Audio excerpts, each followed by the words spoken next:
പുതിയൊരു വീഡിയോയിലേക്ക് എല്ലാവർക്കും ഹാർദമായ സ്വാഗതം. മലയാള സിനിമയെ സംബന്ധിച്ച് ആളിനെ കയറ്റുക എന്ന് പറയുന്ന ദുഷ്കരമായൊരു സംഗതി തന്നെയാണ്. ഇപ്പോൾ ഒരു ചിത്രം കണ്ടതിന് ശേഷം അത് പോസിറ്റീവ് അഭിപ്രായം നേടിയതിന് ശേഷമാണ് മലയാള സിനിമയെ ആളിനെ കയറ്റുന്നത്. ഒരു കാര്യം ഉറപ്പുണ്ട്, മലയാള സിനിമയിൽ തിയേറ്ററിൽ ആളിനെ കയറ്റുവാൻ കഴിയുന്ന മലയാളത്തിൻ്റെ ഒരേ ഒരു നടൻ എന്ന് പറയുന്നത് ലാലേട്ടനാണ്. ലാലേട്ടൻ തുനിഞ്ഞിറങ്ങിക്കഴിഞ്ഞാൽ തിയേറ്റർ നിറയും എന്ന് പലതവട്ടം തെളിയിച്ചിട്ടുള്ളതാണ്. അദ്ദേഹത്തിൻ്റെ ചിത്രങ്ങൾ പോസിറ്റീവ് കിട്ടിക്കഴിഞ്ഞാൽ ബോക്സ് ഓഫീസിൻ്റെ ആണിക്കല്ലടക്കും എന്നുള്ളത് നമ്മൾ കണ്ടിട്ടുള്ളതാണ്. അതിന് എത്രയോ ഉദാഹരണങ്ങൾ. രസകരമായി എനിക്ക് തോന്നുന്നത് BJPയുടെ ഒരു ഹർത്താലുണ്ടായിരുന്നു വർഷങ്ങൾക്ക് മുമ്പാണ്. അന്നാണ് ലാലേട്ടൻ്റെ ഓഡിയൻ റിലീഫ് ആവുന്നത്. എല്ലാവരും പ്രതീക്ഷയോടെ കാത്തിരിക്കുന്ന സമയത്താണ് ഹർത്താൽ പ്രഖ്യാപിക്കുന്നത്. എല്ലാവരും ഒരേ സ്ഥലത്ത് വിചാരിച്ചു ഓഡിയൻ മാറ്റി വെക്കുന്നു. അത് മാറ്റി വയ്ക്കില്ല, പിറ്റേന്ന് റിലീഫ് ചെയ്തു. വണ്ടിയില്ലാഞ്ഞിട്ട് പോലും എന്താ തിരക്കായിരുന്നു തിയേറ്ററിൽ. അന്ന് ഫസ്റ്റ് ഡേ കളക്ഷനിൽ റെക്കോർഡിട്ടു ഓടിയാൻ. അതാണ് ഹർത്താലിന് പോലും ലാലേട്ടൻ്റെ പവറിനെ കവച്ചു വെക്കാൻ കഴിയില്ല എന്നുള്ളത് 100% ഉറപ്പായ സംഭവം കൂടിയായിരുന്നു അത്. അതിനുശേഷമാണ് നമ്മളെ ഏവരെയും ഞെട്ടിപ്പിച്ചുകൊണ്ട് നോട്ട് നിരോധനം വരുന്നത്. അന്ന് ലാലേട്ടൻ്റെ തന്നെ ഒരു ചിത്രം തിയേറ്ററിൽ കൊടുത്തു, പുലിമുരുകൻ. നോട്ടില്ലാത്ത അവസ്ഥ, എന്ത് ചെയ്യും? ആൾക്കാർ പുലിമുരുകൻ എന്ന ചിത്രം കാണാൻ വേണ്ടി അതൊന്നും ഒരു തടസ്സമായി തോന്നിയില്ല. കാത്തുവെച്ച കാശുകളും അതുപോലെ വഞ്ചികളൊക്കെ പൊട്ടിച്ചുകൊണ്ട് വന്ന അമ്മമാരെയും കുട്ടികളെയൊക്കെ നമ്മൾ കാണും. നോട്ടില്ലാത്ത സമയത്ത് ചില്ലറയുമായി വന്ന് തിയേറ്റർ കീഴടക്കി ആദ്യത്തെ 100 കോടി അടിച്ച ചിത്രമാണ് പുലിമുരുകൻ. ഇതൊക്കെ നമ്മളെ അത്ഭുതപ്പെടുത്തുന്നതാണ്.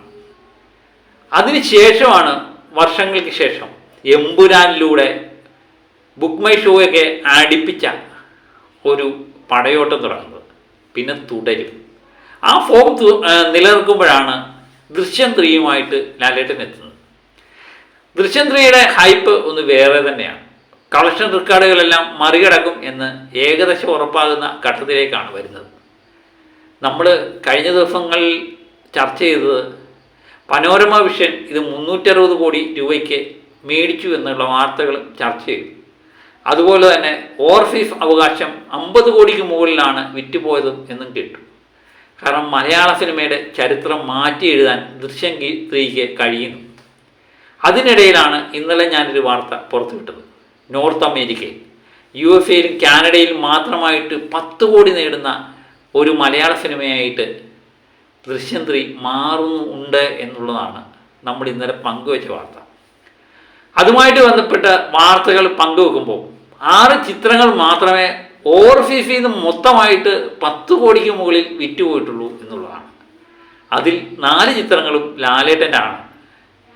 കാരണം ലാലേട്ടൻ്റെ മരക്കാർ, അറബിക്കടലിൻ്റെ സിംഹം, എമ്പുരാൻ, ദൃശ്യം 3, തുടരും, അതുപോലെ തന്നെ മമ്മൂട്ടിയുടെ CBI 5, ദുൽഖറിൻ്റെ കിങ് ഓഫ് കൊത്ത, ഈ 6 ചിത്രങ്ങളാണ് ഓവർസീസിൽ നിന്ന് മൊത്തമായിട്ട് 10 കോടിക്ക് വിറ്റുപോയിരിക്കുന്നത്.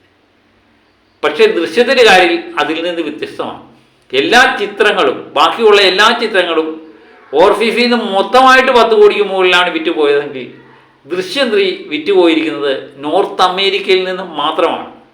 USA, കാനഡ എന്നീ അടങ്ങുന്ന നോർത്ത് അമേരിക്കയിൽ നിന്ന് മാത്രമായി 10 കോടിക്ക് മുകളിൽ വിറ്റുപോയിരിക്കുന്നു എന്നുള്ളതാണ് നമ്മളെ അതിശയിപ്പിക്കുന്നത്. ഏകദേശം 300ഓളം തിയേറ്ററിൽ മാത്രമായിട്ട് ദൃശ്യം 3 പ്രദർശനത്തിനെത്തുന്നു എന്നുള്ള വാർത്തയും പുറത്തു വരുന്നുണ്ട്. എല്ലാം ഞെട്ടിപ്പിക്കുന്നതാണ്. എമ്പുരാനാണ് നോർത്ത് അമേരിക്കയിൽ നിന്ന് 22 കോടി രൂപയോളം നേടി ചരിത്രം സൃഷ്ടിച്ചത്. ദൃശ്യം ആ ചരിത്രം തിരുത്തണമെങ്കിൽ 24 കോടിയെങ്കിലും നേടേണ്ടി വരും എന്നുള്ളത് ഉറപ്പാണ്. ദൃശ്യത്തെ സംബന്ധിച്ച് നമ്മളെ ഞെട്ടിപ്പിക്കുന്നത് എമ്പുരാൻ എന്നുള്ള ചിത്രം വലിയ ഹൈപ്പിൽ ആക്ഷനും മാസും ഒക്കെ ആയിട്ട് കോർത്തിണങ്ങിയ ചിത്രമാണെങ്കിൽ ഇതൊരു കുടുംബ ചിത്രമാണ് എന്നുള്ളതാണ് നമ്മളെ മലയാളികൾ, ലോക സിനിമ പ്രേമികൾ എല്ലാവരും വളരെ പ്രതീക്ഷയോടാണ് ദൃശ്യം 3യെ കാണുന്നത്.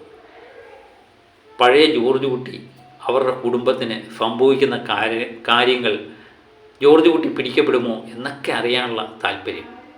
ദൃശ്യം 3യുമായിട്ട് ബന്ധപ്പെടുന്ന ഏത് വാർത്തകൾക്കും ഉണ്ടാകുന്ന ആരാധകരുണ്ടല്ലോ.